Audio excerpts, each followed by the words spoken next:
श्री कृष्ण ने कहा था, कर्ण भाइयों के विरुद्ध लड़कर उनको मारने की कामना करना पाप है। इसलिए तुम कौरवों का साथ छोड़कर पांडवों का पक्ष ले लो। युधिष्ठिर तुम्हें अपना बड़ा भाई मानकर जीता हुआ साम्राज्य दे देगा। कृष्ण की ये बातें सुनकर भी कर्ण अपने वचन पर दृढ़ रहा और कहने लगा, दुर्योधन के साथ विश्वासघात करना सबसे बड़ा पाप है।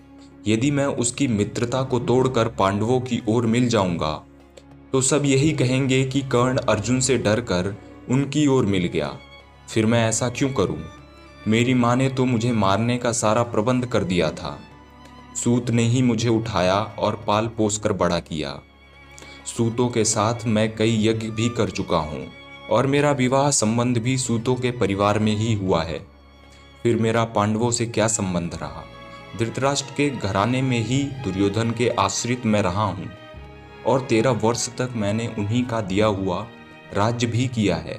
फिर कैसे उनके साथ विश्वासघात कर दूं? दुर्योधन को मेरे ऊपर पूरा विश्वास है।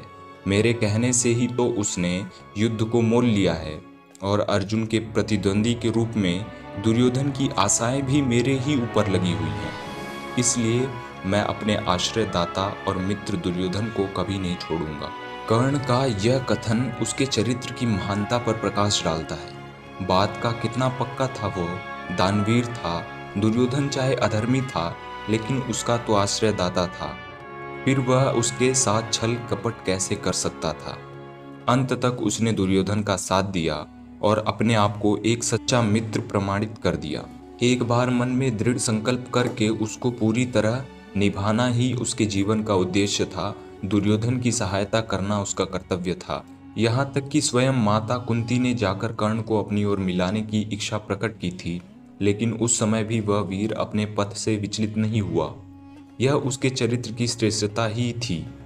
फिर एक बार कृष्ण को वचन देकर अर्जुन के सिवा अन्य किसी पांडव की ओर उसने शस्त्र नहीं उठाया।